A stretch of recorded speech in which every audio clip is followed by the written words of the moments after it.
Buenas tardes, espero que estén escuchando bien. Estoy en Ciudad del Este, la ciudad que probablemente sea la São Paulo del Paraguay, una de las ciudades más dinámicas del país. Hoy está un poco apagada, estuve caminando por las calles debido a la pandemia. Soy Víctor Raúl Benítez, conductor y creador de este programa que hemos dado a llamar Status Report. En el día de hoy le invité a mi amigo, profesor, colega Horacio Galeano Perrone, y hoy iba a tuitear con relación a qué tipo de conferencia, entrevista tendríamos, y decía yo que hoy tendría el privilegio de hablar, y ya estoy con él ya está escuchando, sobre la coyuntura. Y unos 5 años atrás llegamos a hoy, a la coyuntura, y luego los escenarios prospectivos en materia de política, en materia de pandemia, primero política, poder, prosperidad y perdición.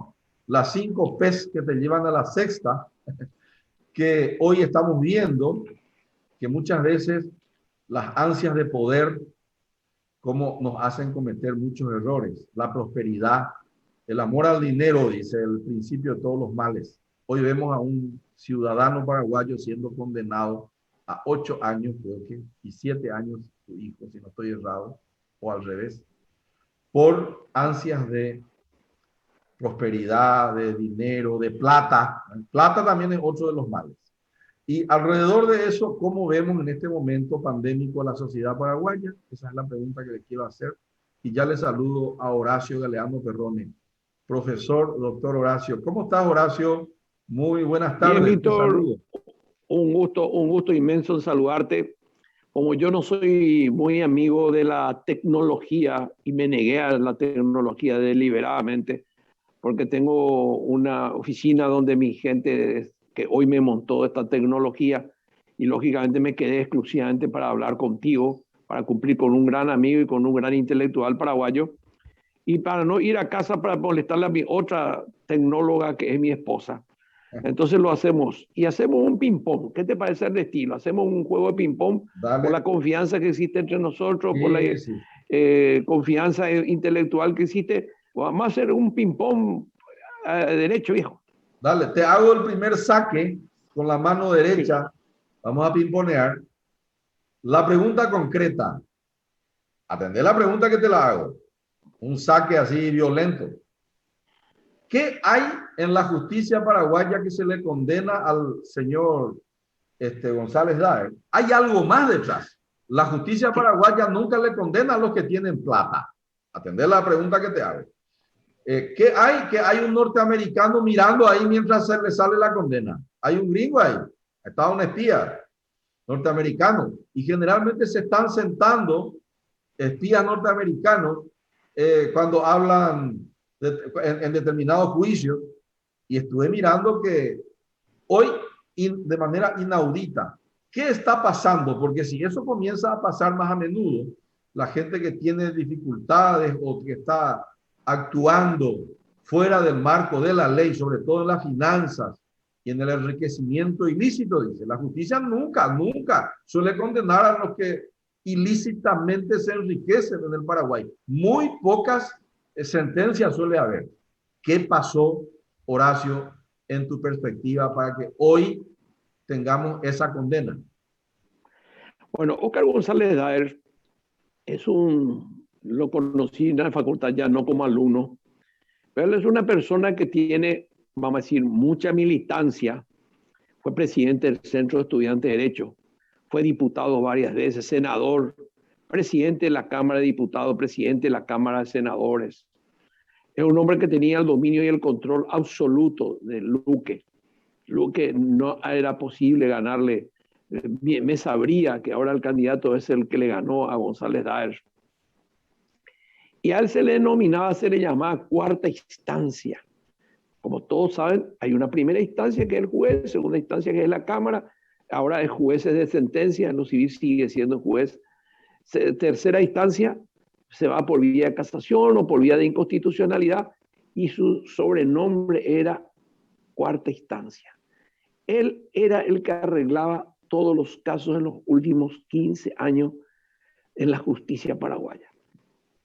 Es decir, todos los jueces pasaban por sus manos, ya sea del jurado de enjuiciamiento, sea del jurado del Consejo de la Magistratura, tenía un poder impresionante, junto con su hermano Ramón González Daer, que se dedicaban a los negocios. Esta situación fue llevando a una que todos conocen, se revienta en un audio que se le investiga, y ahí viene para contestarte la pregunta por qué hicimos, que llama pimponear. De no haber intervenido el gobierno americano, yo tengo un doble sentimiento, y quiero que la gente sepa, un doble sentimiento con Norteamérica y con los yanquis. Por un lado, admiro, porque tuve el privilegio de hacer 3 cursos en el exterior, cursos cortos, que total suman, cursos de 2 meses, sobre estrategia, sobre terrorismo, y en ese tiempo me dediqué a observarle muy bien cómo son ellos, ¿verdad? Y fui mucho tiempo representante de la NDI, la National Democratic Institute en el Paraguay, durante casi 6-7 años, gracias a un querido amigo que ya falleció, lamentablemente, un salvadoreño, y me tuve siempre muy buena relación con ellos, pero no dejo por eso de ser un crítico de las cosas que hacen mal, ¿verdad? No quiere decir eso que soy anti-yanqui, sino que soy un tipo que tengo una posición crítica con respecto a ellos.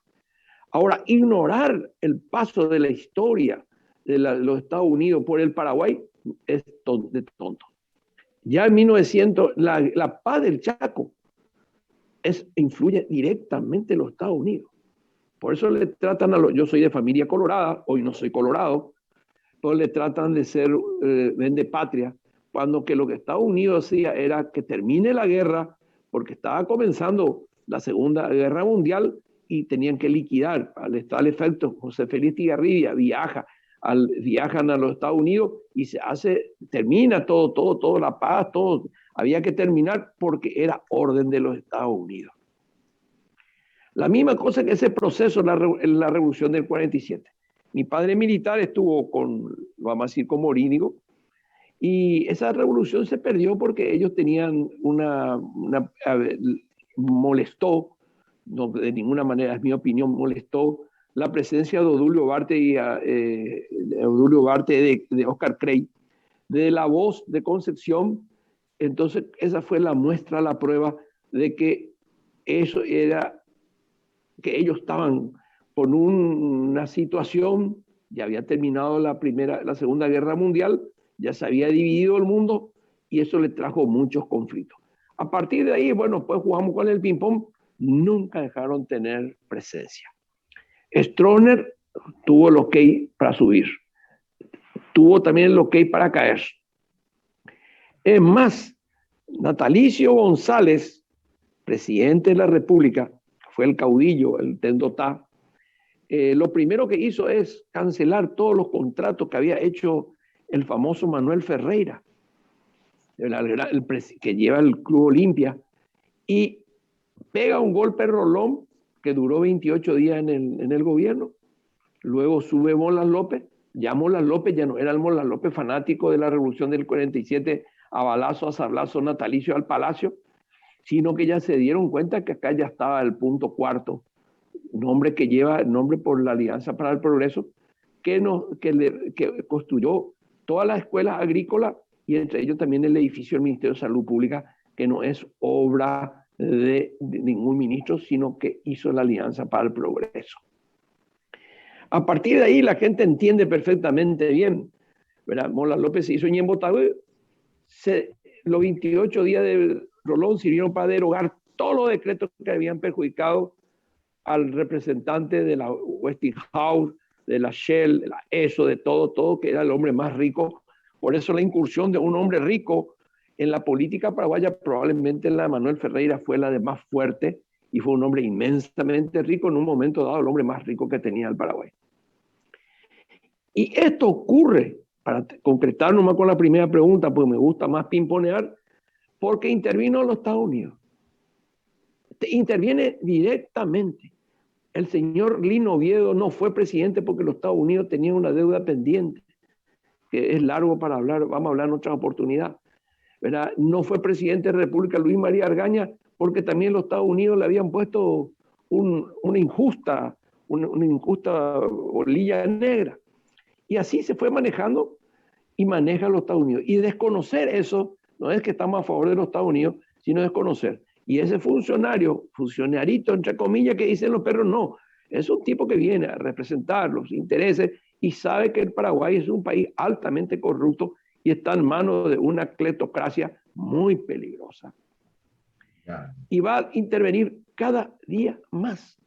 Cuando un periodista de un medio X se enoja con Arregui, un excelente funcionario que fue muy buen funcionario como fiscal, hoy ministro de la CEPRELAD, él entiende el juego.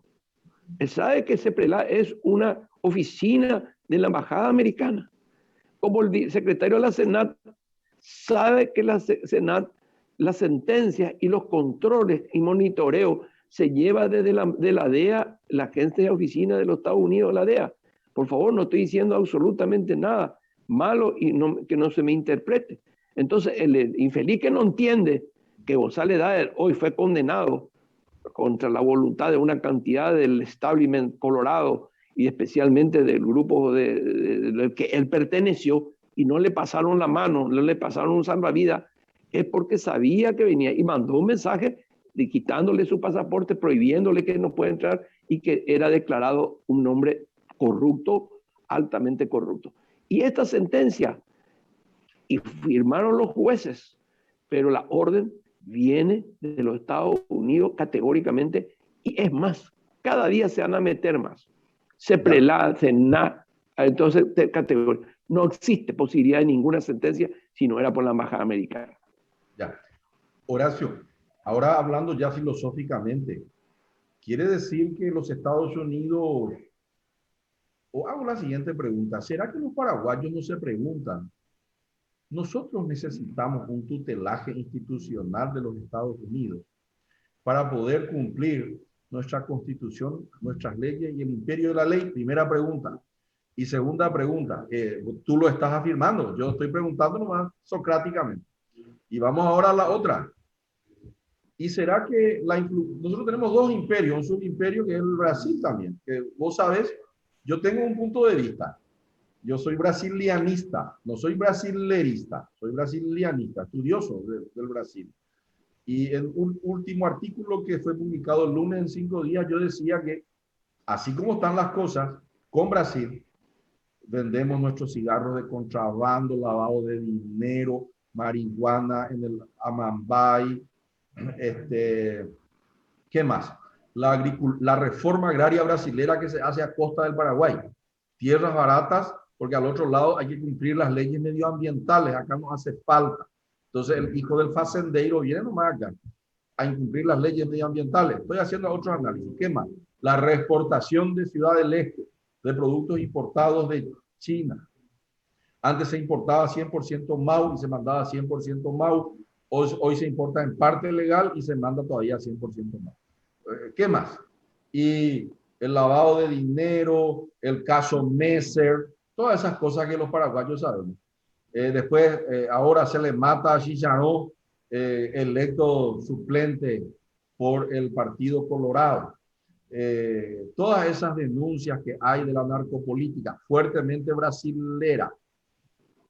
No podemos decir también que mi punto de vista en ese artículo era que el Paraguay no es un Estado soberano, sino que es un protectorado del sector informal de la economía brasilera, del sector informal de la economía brasilera. No es como al final de 1870, que una bandera brasilera ondeaba en el Palacio de López. 5 años, creo que 7 años se quedaron los brasileños.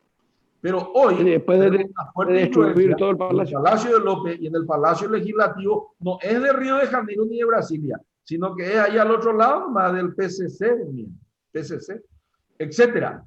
Y entonces el Brasil destruye la institucionalidad de la República del Paraguay, y los Estados Unidos es como la vara y el callao, ¿verdad? Te vuelve otra vez, por acá, vení otra vez por acá, nos dice.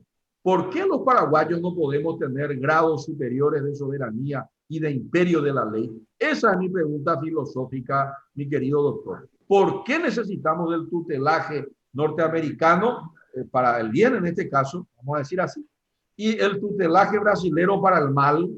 ¿Qué es lo que pasa?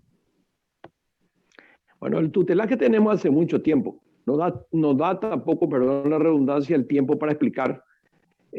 Una vez, yo era secretario general de la Presidencia de la República con Andrés Rodríguez, uno de los tantos cargos con la que él me honró.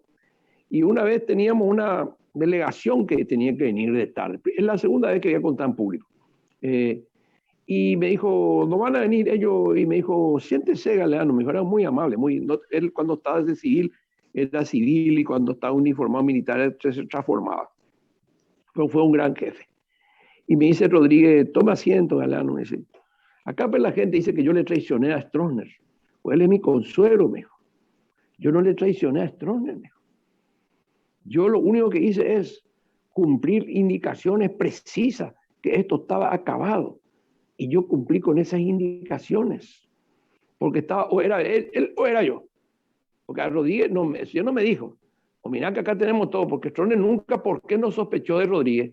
Porque tenía 100 carpetas de narcotráfico. Entonces, ¿cómo va a ser un presidente de la República un narcotraficante si él sabe que eso no le permite?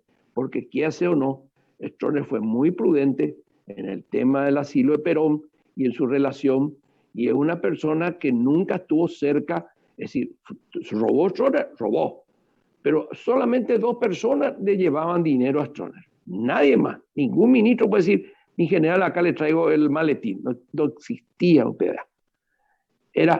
Todos le llevaban a hermanito Duarte, y hermanito Duarte le llevaba al pabellón, que es la parte que está atrás sobre Brasilia, el único que recibía plata, y estaba de vez en cuando el papá de Mario Audo Benítez, también ellos eran los que le llevaban al jefe. Nunca el jefe recibió plata de nadie, cuidándose y sabiendo por prudencia que no tenía que contaminar. Y todos estos presidentes contaminaron, tienen 15, 20 tipos que le están... entonces, esa especie de mandata. Para volver al tema de los que no podemos hacer porque no tenemos una dirigencia moralmente y políticamente fuerte. Tenemos ayer en un canal que vos trabajás, me preguntaba, le dije, en 30 años lo que hicimos es destruir lo que quedó, lo poco que quedó. La Fuerza Armada está peor que antes, la policía está peor que antes, la Marina está peor que antes, la justicia está peor que antes. Intentó el doctor Luis María Argaña, que fue probablemente el presidente de la transición más brillante que tuvo el país. Y fue el único hombre que tenía, que yo suelo decir, que fue mi profesor, fue mi líder. En un momento yo ya no me fui al argañismo porque yo estaba cerca de Rodríguez, pero yo tenía mucha estima por él. La única persona que tenía la postura de un estadista era Argaña, una visión completa, un gran jurista, una persona. Y bueno, lo matan y no pasó nada. Entonces, algún día se investigará profundamente, verá cómo admitieron o cómo aceptaron, porque quien a raíz de su muerte, que era Lucho González Maqui, y se arma un desastre en el país con un endeudamiento que hay que reconocer como mérito que Nicanor pudo quitar de ese lugar, de ese pantano financiero presupuestario muy fuerte, y tuvo a una persona que yo creo que ya me dicen que Borda ya no necesita hacer más nada. Él tuvo 2 gestiones como ministro de Hacienda brillante, entonces no necesita. Claro que no nos podemos independizar. Es más, su imperialismo es Brasil. Su imperialismo es Brasil. Y Brasil, si quiere hacer las cosas, ellos en cierta forma lo tiran todo, porque nosotros hoy, y lo digo con todas las letras, nosotros tenemos el peligro, no es el EPP. Ya el EPP, el Mariscal López y todo, ya están todos unidos al crimen organizado. La forma que le matan a Chicharrón, ni a quien no le conozco, pues me decían que le pedían favores todo el mundo. A Chicharrón entran en su casa con chaleco de la Senat, le matan, queman el coche, nadie sabe más nada. Se fue Chicharrón, ¿verdad? Y yo creo que ese es un capítulo que yo no termino de entender, a pesar que es mi profesión la de abogado y vivo de esto. El tema del crimen organizado es muy feroz en el Paraguay.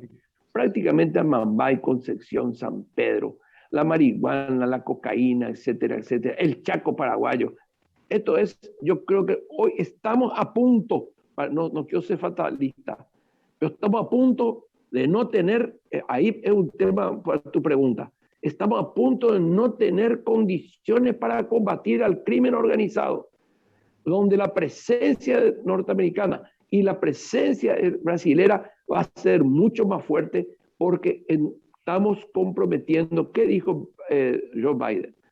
Y es la interpretación, hablando filosóficamente, que la corrupción, ¿qué le importa a ellos la corrupción? Le importa porque eso hace que el lavado de dinero y el terrorismo, ¿cuáles son sus amenazas? El terrorismo, el narcotráfico, sean tan poderosos en el mundo que manejan, que tienen que haber transformaron todo sistema de dinero en el Paraguay. Vos $10.000 no podés, está bien, y está bien, compañero, tenemos que ordenar y lamentablemente tenemos que tener ese tutelaje. La gesta del 8 de febrero de la que yo festejo fue tutelada por los Estados Unidos, ¿verdad? Y si algunos compatriotas no fueron presidentes, es porque los Estados Unidos está mal el tutelaje. Y con esta clase dirigencial no tenemos posibilidad de mejorar la situación. Ya. El Brasil, me olvidé, también tenemos, como ya dije, ¿verdad? Los agrobusiness, la marihuana, lavado de dinero, y olvidé Itaipú, que también es un tema muy importante. Pero en Brasil, yo te hablo, soy profesor allá, poco se habla de Itaipú. Itaipú no es un gran tema. Es más, en la próxima semana te voy a invitar a que asistas. Voy a hacerle una entrevista. Por primera vez en Paraguay, un canal de televisión le va a hacer entrevistas, ya que tanta es la influencia brasilera, digo yo. Tenemos que entrevistarle a los que realmente pueden o tienen un potencial político sobre el Paraguay, pero que no están en Paraguay, están en Brasil.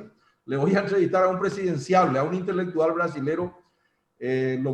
Ahora ya quiero hacer de su amigo, se llama Ciro Gómez, un tipo de primer nivel, está entre Lula y Bolsonaro, va a ser la tercera vía en Brasil, le voy a entrevistar y quiero que asista y lo sí, como no, Víctor. Sí, lo conoce, sí. Él es del nordestino. Pero volviendo a nuestro tema, y para ir finalizando, tenemos unos pocos minutos nomás ya, con esta clase dirigencial. Cuando tú dices con esta clase dirigencial, estás queriendo decir de que tiene que haber un gran recambio dirigencial. Y ahí voy a algo. Un profesor a quien yo le admiro, Albert Otto Hirschman, escribió un libro, siempre yo lo cito.